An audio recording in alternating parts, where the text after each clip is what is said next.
Pleased to have back here on the Rich Eisen Show now the head coach of the Jacksonville Jaguars, one of my favorites, and I'd be saying that even if he wasn't on hold waiting to join our program. On the Mercedes-Benz Vans phone line, the head coach of the Jacksonville Jaguars from Duval County, Doug Pederson. How you doing, Doug? Rich, I'm doing extremely well, thank you. Yeah, absolutely. Outstanding. So when the schedule comes out on Thursday, first thing you look for is what? Well, you really like to see your road games and how many back-to-back road trips you got. That's what you like to see first, and then I like to also check out and see if we have any primetime games. The Sunday nights and the Monday nights. That's always something to look forward to. When the schedule does come out, that put your team on primetime television. So a couple of things, the road games, and then of course the primetime television games are something I always like to look for. And what about bye week? What's your druthers on that front, Doug?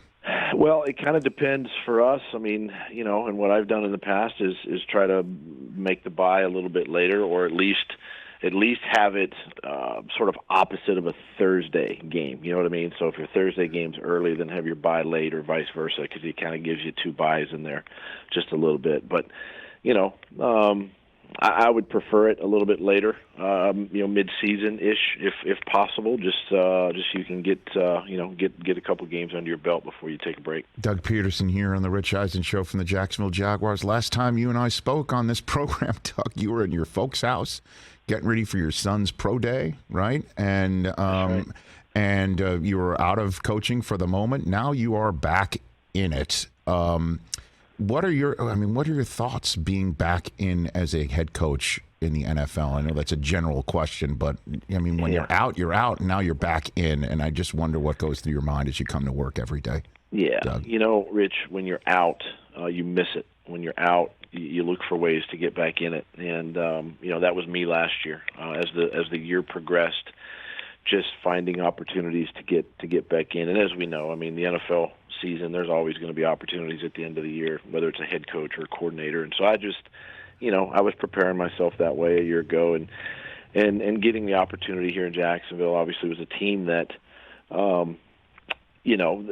had some turmoil last year, obviously, and that's behind us. But at the same time, it was a team that it really caught my attention, obviously, with the quarterback and the talent, on this roster, and it was a team that was intriguing for me, and I was obviously honored to have a couple interviews with Shad Khan and Trent Baalke, and they felt comfortable enough to hire me and put me in this position, and so just thrilled to be back in. I'm refreshed, recharged, and ready to go. See, you just mentioned two things there, Doug Pederson, about what makes your situation that you've re-entered as a head coach into the NFL so unique, and one of them is obviously Trevor Lawrence. So what have you seen from him? What's the first thing you saw from him where you're like, okay, I get it. That kid I saw at Clemson, and I thought I had no chance of coaching when I was sitting there in Philadelphia, is now my quarterback. Yeah. What have you had those moments, and if so, what are they? Yeah, no, exactly. And what sort of drew me to hear and really to him was just, this kid is young. Number one, he came out early, and he's a really good passer. He's very eager to learn. He's a smart kid. Things that we've seen already here in the off-season program. He's the first one in. He's a sponge. And a guy that you can shape and mold and really. Sky's the limit with him. Athletic, can move. Comes from a system in college where it was very, play action pass and movement and RPO game and things that we can bring, as an offense to Jacksonville and just his leadership. The fact that he played, the entire season last year. This kid's not a rookie, but at the same time, we're kind of starting over with him and just building him from the ground up and he's embracing that and showing really good improvement every day. When you say starting over with him, what do you mean by that, Coach? I think just fundamentally, just starting over, trying to erase last year and a lot of the things and be positive with him and just teach him the fundamentals of playing the game and not just throwing the ball, not the mechanics of it, but just playing the quarterback position and what it takes to be a leader on your football team, be the face of the franchise, how to be a pro, really he's young And so just showing him how to study tape, what to study, and really getting him to verbalize with us as a staff, what he likes and doesn't like. And I think that's part of the process of starting over with him and just building it from the ground floor up. Now, clearly you communicating with your new quarterback about what do you like, what don't you like, and then talking to him about your system coming in, that's totally normal, for the lack of a better phrase, when somebody comes into a new situation like you are. But everything else about learning how to be a professional and studying what you need to study and be ready for what you need to be ready for, did he not learn anything like that last year from your sense? No, he did. But there's just things that I think that we can help him be better at. And I think as a staff, Mike McCoy, former, coordinator, former head coach, is his position coach, and then myself and, Press Taylor has worked in that room before. He's now my offensive coordinator. So there's guys that I have on staff that have been, in his shoes and walked where he is currently walking, and we can really provide a lot of, leadership for him that way. And and by him playing those 17 games last year, really kind of gives him a leg up, going into this off season. But we can refine some things with him. We can really show him, what to look for, what to do within our system, within the defensive structure, and help him become the best version of Trevor Lawrence. Doug Pederson, Jacksonville Jaguar head coach, here on the Rich Eisen Show, and we just talked about one half of the situation that you are now in Jacksonville as a new head coach that makes it so unique, and that's having a jewel like Trevor Lawrence, somebody who came in the league universally believed to be so talented at the quarterback position, and the other is the manner in which your predecessor did his job and got fired the year before. Did you find a shell-shocked organization when you arrived there, Coach Pederson? Yeah, it was different, and it's a unique situation, obviously, and it's unfortunate, and it's listen. There's a lot of great people here, and a lot of really good people in the front office and on football ops and everywhere, and it's just, I think to be stunned, is to say the least a little bit. Nobody wants to ever go through a season like that, and of course I wasn't here, so it's hard to really, put words to it, but I can only, just sort of empathize with them and just build off of what we're doing, build off of the new, build off of, a culture that we're trying to establish here and really flip the page and breathe breath of fresh air and just really, listen, I've got to gain the trust of the players in the organization. That's part of who I am now as the head coach, and that's something that, is going to come with time.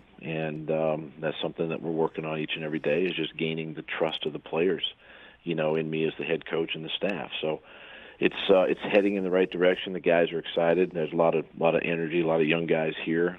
They're excited to be on the grass and go through these, phase 2 type practices and looking forward to OTAs and obviously training camp here coming pretty soon. And before turning that page, though, or in the process of turning the page, just one last question on that. Do you feel part of your job, Doug Pederson, is healing? That you have a healing portion of your job coming in?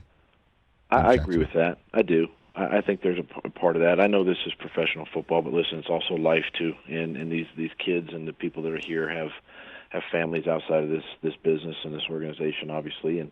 And I think part of the healing process is the best we can to flip the script and to try to gain the trust of these players. And so I do agree with that. I do agree that there is some level of healing that has to take place, and it has taken place and is taking place. But we're not where we need to be, obviously, right now, and we're gonna continue to work at that. Doug Pederson, Jacksonville Jaguars head coach. A few minutes left with this man here on the Rich Eisen Show, and I greatly appreciate your time. So let's talk about the decision your team and your organization and you had atop the NFL draft. Travon Walker's there, and so is Aiden Hutchinson from Michigan. My unprofessional way to ask the question when you chose Walker over Hutchinson is, what's your malfunction? The professional way is to say, what made you choose Travon Walker, Doug Pederson? Sorry to go unprofessional on me. You went all over the place with that question. I'm like, wow, there's a lot of whatever going on there. Well, it's just a Wolverine in me, man. But let's just cut to the chase. Here's the thing. And there are two really good players there in both Travon and Aiden at the top of our draft board. And let me just go back a little bit. Sure. Obviously Cam Robinson, our left tackle, we were able to get his contract done, prior to the draft and keep him here. I think sky's the limit with him. So solidifying our offensive line that way really kind of helped too in some of the decisions we made in the draft. And then we look at these two players and both are high character guys. Both would be great in our room, in our locker room, good leaders.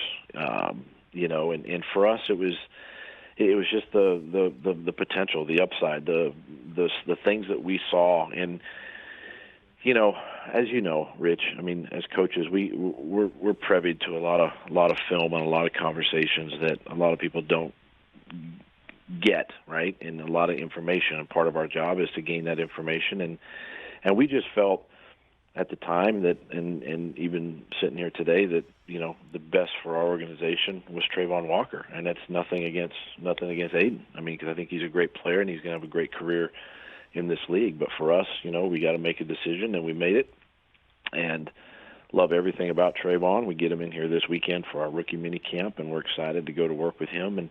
And really, when you look at his body of work at Georgia, he from day one, the day he got there, they moved him all up and down that defensive front, and it's a very versatile player. And there's a lot of unique things that he can do along the defensive front. And for us, we feel like he's going to be a good outside edge rusher, with Josh Allen and KC, Caleb on Chase on, and these guys that we have, and Jordan Smith, and he just adds to that room. And it was a position that we addressed in the draft, and we're happy and we're excited and can't wait to get him in here. He's a terrific player. I'm just having fun, but he's a terrific player. At the combine, he was superb, and I don't think you got to see what he can do at Georgia, which is amazing to say such a thing out loud, but because of who else was there right around, and that we saw in the draft how many players got drafted from that team and that side of the ball. And then on top of it, you take a look at the offseason acquisitions your team and you guys made before the draft. I mean, Christian Kirk and Zay Jones and Evan Ingram and Brandon Sheriff on the offensive side, and then a bold-faced name player on each level of the defense free agency. What can you tell your fans to expect? I mean, your first year head coach with this team, but you have won a Super Bowl. You got a ring on your resume. You've got a vast history as a player in this game at the position that the most important prospect on your team plays. What can you tell fans of Duval what to expect this year, Coach? Well, I think what you can expect, you got to look at the first thing you got to do is you got to look at our division in the AFC South, and you have to address the portion of the game that kind of stares you in the face, and this is a power run game, with the big runner in Tennessee and Indy, and you have to stop the run, and you have to be built to stop the run, and then be able to rush the passer. I mean, you got to have guys that can do that on defense, and so we addressed the offensive issues and needs, obviously in free agency, and went out and got shored up the offensive line, got some help for Trevor at the skill positions, and then we went and we kind of secured the middle of our defense with Fodikasi and Olakun, two guys that are veteran players that have had really good careers, young players that give you great depth at the D tackle spot and the linebacker spot, and then we addressed the edge rusher in the draft, and so now you can build your football team to stop the run and then put pressure on the passer. And that's kind of the focus that we took and the strategy that we took here in building this team for this year. And it's going to be exciting once we get into camp. There's going to be some great battles, obviously, at these positions, and looking forward to that when we finally get the pads on. But I think that's what we have to take a look at and build your team that way. And in the past, there's been some really good players here. There just hasn't been a lot of the depth, on your roster. And now we're creating the depth that you can go into a season with, and sort of plug and play guys and be excitable. Obviously you got to have the ability to throw the football in the NFL, and that's why we did what we did with the guys around Trevor. Yeah, I didn't even mention Devin Lloyd and Chad Muma, linebackers. Muma had a great combine. He was just lighting up that dome, man. And you got some good players, some good kids, and I couldn't be happier for you. Couldn't be happier for you in that position. Yeah. And you're bringing back Ice Cream Saturdays, Coach? That's Ice Cream Saturdays will be back. Okay. We're not giving those up. Okay. Not giving those up. They'll be back, and can't wait to dive into some vanilla ice cream soon. That's it? That's your choice? That's it? Straight up? Nothing in there? Rich, I'm not fancy. I am not fancy. It's straight vanilla. I may put some chocolate sauce or some strawberry sauce on it, but other than that, I'm not fancy. Straight up. Simple. Straight up. Coach, thanks for the time. Doug, miss chatting with you, and let's do this again soon. Thanks again. Appreciate it very much. Thanks, Rich. Appreciate it. Take care, man. That's Doug Pederson, head coach of the Jacksonville Jaguars, right here on the Rich Eisen Show. Hey, you watched all the way to the end. Thanks for that. Watch more right here